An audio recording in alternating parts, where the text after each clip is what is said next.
You're watching Drakewing Gaming. Enjoy the video. Hey guys and gals, Nary here from Drakewing Gaming. Instead of you on Twitter, the Gaming Drag, today I'm coming back at you with a Let's Play episode of Roads Yet Traveled. I believe Merrick's Path. Alright, let's go ahead and jump right back into it, y'all. Alarm chain, you are up, and let's go. Alright. Why, damn it? Oh no. I know why. It's as clear as my former cell's wall. I'm not free at all. I couldn't have so much as left this room as I could my cell. This is just another prison, another soundproof box for the alien. One warden replaced with another. I almost jump out of my skin as a gentle paw taps my shoulder. I had not realized it, but my head had turned away as well. Turning back to meet him once more, he's just smiling. Not a forced smile, not a happy smile, but a smile nonetheless. I think it is time for bed. Unless you have something you would want to... No! No. You're right. Please, I think it would be smart to, retire for the night. Of course, Rias. Let us depart. It seems the lights from the room have bled out and saturated the hallways as the pale blue has followed us even here. It's a draining color. A dull and droll light that would normally cause nothing in me. But now it just irks me. And yet I still don't know why.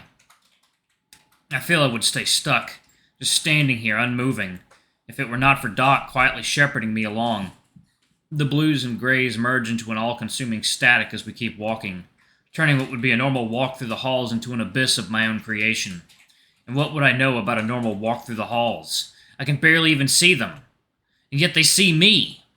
Eyes everywhere and all judging, none caring, none in joy or indifference. Each one is just out of sight, just sharp enough to activate some latent fear response in me, each backed up by pearlescent fangs snarled into a frown. The cold air bites down on me. It's almost inhospitable as I march ever forward. I can feel it gnawing at my extremities, trying to pull me back or slow me down.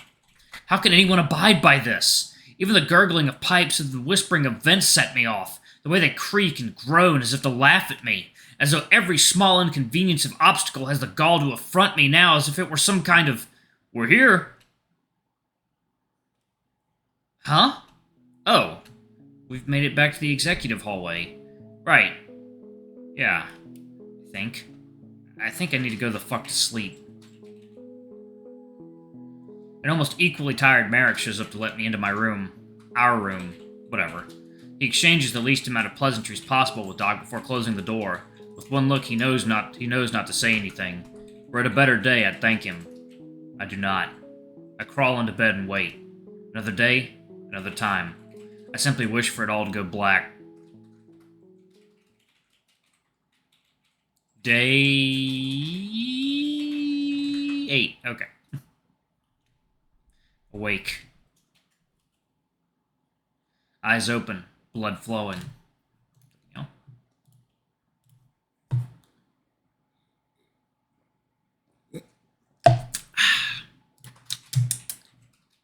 Then and only then does consciousness come back. Fuck, I was out like a light. I guess sometimes your body does work the way you want it to. As more and more senses come back to me, I falter, just a bit. I still feel it. That dread presence. How? Why? Ugh! Well, I'll try not to let it get to me. It won't get to me. Ugh. And a dry mouth. Getting ready for the day happens in a haze. Leaving the room a blur and walking to Marrow's lab might as well have never happened. And yet we still arrive. Ready for a new day of... well, fun isn't the right word. But I can only hope it will be more interesting than staring at a wall all day. I reclaim my throne atop my stool and simply wait. It does not take nearly as long for him to set things up today. He bounces from machine to machine, checking every readout, informing the room as to what occurred last night, as if the room could understand, and pulling out a few tools for the day. His energy seems boundless today, perhaps even a spring in his step. Hopefully some of it rubs off on me. Usually his cheery presence does help a modicum. Oh, are you finally with us? Good morning, Rias. You were so tired this morning. I was almost worried, huh? Right. Tired. That's the easier word to use. Yeah, sorry. Something came over me last night and I slept like a rock. I must have been more exhausted than I had thought. Right. Well, please do let me know if you need anything. Breakfast should be here in a mark or two. But until then, there are a few tests I'd like to run if that is alright with you. Right. Yeah, sure. Can I maybe just get some water? Of course. Help yourself. Help myself? Doc, I don't think I can even reach the cabinets. Fortunately, it seems he left my cup out from last night, and I can barely just reach the faucet if I try. Returning to Doc, I can already see he has his favorite tool out.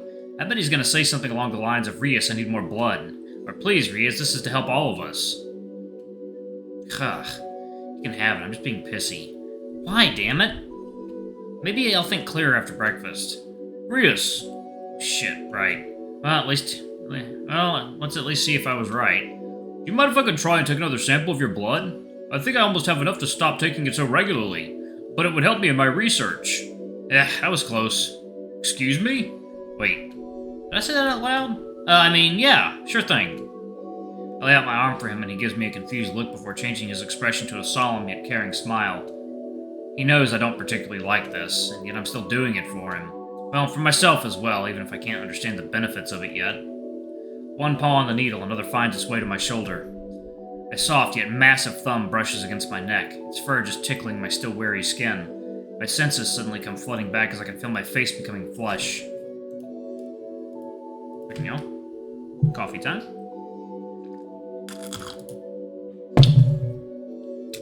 Did he mean to do that? Looking at him intently now, I can see that he is not even looking at me, but instead at my arm and the needle. He must have done that by accident. Yeah, surely. It was nice for a moment, but the moment passes. The cold disinfectant. I look away. A soft squeeze. A sharp pinch. 1, 2, 3. A tap on my shoulder, and it's done. Finally, meets my eyes, and for a second his grin is boundless, until he focuses on my face. Rias! What happened? Are you alright? What do you mean? Your face is very, very red. Ah, no, I'm fine, Marrow. That's a normal human thing. Yep, right. Just a normal human occurrence. He gently rotates my head left and right, looking at it from different angles. I try everything in my power not to look him in the eyes. My face is not getting better. I can't tell, but I'd say it's probably getting worse. I had thought I'd noticed this before, but I was unsure. May I ask what caused it? You did. You did. You did. No, wait, why did I say that out loud? Oh my! Is it a pain response of some kind? Is it a reaction to the disinfectant or something else? I swear last time I did this exam you were fine. Your heart rate has spiked as well. Oh, I've definitely made this worse. Can I lie my way out of this? No, I'll just tell him. Alright, I may have not been wholly truthful with you, Marrow. When you were taking my blood, you kind of rubbed my neck, and, well, I was a bit embarrassed. That seems like the best way to put it. Although, I'm not sure he understands. What was that word before neck, Rias? I'm sorry, it didn't translate. Of course not. That would be too easy and would save me some embarrassment. Let's try this again. The way you gently touched my neck, it, made me react like that. What are you... Oh! There it is. Yeah. Oh! And now he's blushing too. Great job, Rias. Doc timidly tries to look away while collecting himself, as if trying to calm down or find the right thing to say, his eyes darting back and forth behind his half glasses.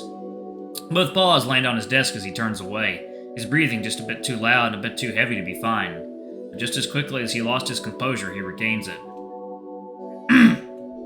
Rias, I'm dreadfully sorry that I overstepped my bounds.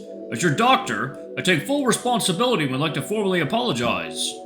Apologize? Oh man, did he think I was upset? What? Doc, I'm not upset. You don't have to apologize. Why do you think that? It was highly inappropriate, even if it was done by accident, that I interacted with you in that way. You're my patient and should be treated with respect, that is why. Well, I appreciate that, but I don't really want that. What do you mean? I don't want to be just a patient. I don't want to just be an alien. I just want to be... here. Does that make sense? I'm a bit confused. I just want to be treated normally.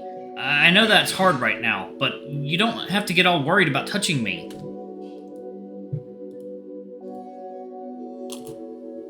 You can touch me. You can touch me a little lower if you want. No. Bad. You can touch me. It's fine. Let me rephrase that. I just want to be here. I know none of this is normal. I mean, I'm a fucking alien to you, but that's just how it is. And yeah, that's weird, but nothing can be done about that. Do do you think you could see me less as a patient and more as a crewmate? His head falls to one side as he tries to understand what I'm saying. The words leave my mouth, and I assume his neural can't keep up. It's no easy request either. I believe I understand you, and if I understand you correctly, then let me apologize for something else. Rias, I'm sorry if I have been treating you as something more than you are. I did not have the intention of setting you on a tower. Does he mean putting me on a pedestal? But I understand that maybe I have. And worse yet, I have done it without realizing it. How callous of me to ask you to be yourself and still treat you like something you aren't. Rias, I'm sorry. How would you... Can I... He takes off his glasses and rubs his head with a massive paw, carefully placing them back when he is done. He doesn't know what to say. It was a small slight, something I only really caught by accident, and yet to him it was the whole world. Is that all? Is that all you would want?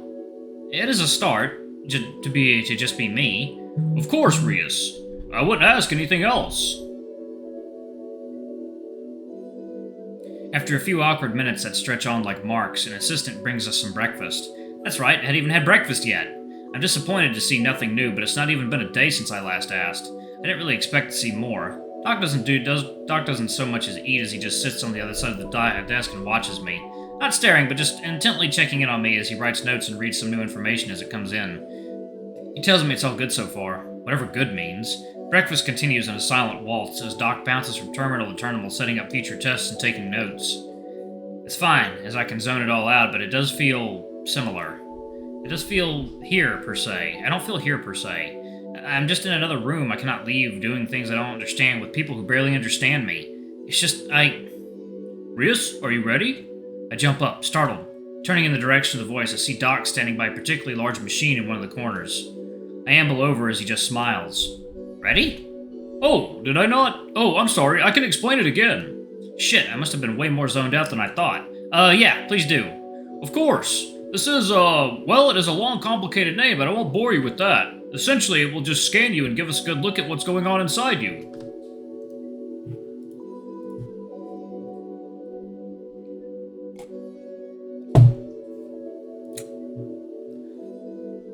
Do you know what X-rays are? Again, with the talking down to me. I know I should expect some, but it still does suck. I've explained to him that my species has been to space, right? Yeah, I know what X-rays are, Doc. Oh, good. I don't want to have to try to explain that, huh? Well, yes, this machine will scan you like that along with some other things. Although it may take a while if that's alright. Perhaps we could do some scans over different sessions. Here, let me... No, it's fine. Easier just to get them done, yeah? Right. Very well. If you don't mind stepping in... if you could disrobe again, that would be appreciated. Right. Of course. After stripping down to my boxers again, I step into the machine and lay down. I think this is basically just an MRI machine, or at least close to one. Although I'm a bit worried about being bombarded with X-rays when another species has no idea what human radiation tolerance is. It'll be fine. A Doc steps away before the machine closes. I can't sit up anymore, even if I wanted to. He comes back around and I can barely see him crouched next to where my head is. Are you okay, Rias? Do you think you can lay still for me while we take some scans? I put it on the lowest settings just to be safe. I think I'll be fine, Doc. But, how long do you think this will take? It may take up to a mark, I'm sorry to say. I can stay with you for most of it, though, if you would like. Alright, I'm gonna pause it right there. Thank you all so much for watching. Don't forget to like, comment, subscribe, ring that notification bell, and check out our Patreon if you can. It always helps. Before I go, I'm gonna give a quick shout out to our lovely bronze tier patrons. Thank you all for all you do for the channel. We greatly appreciate your support. Thank you to our silver tier patron, Cage Silverman. Thank you for going a bit above and beyond. It's greatly appreciated. Anyway, if y'all want to get your names in the credits, get access to all of our not safe for work contents as little as $5. Alrighty, I love you all, and I'll see you on the next video. Bye-bye!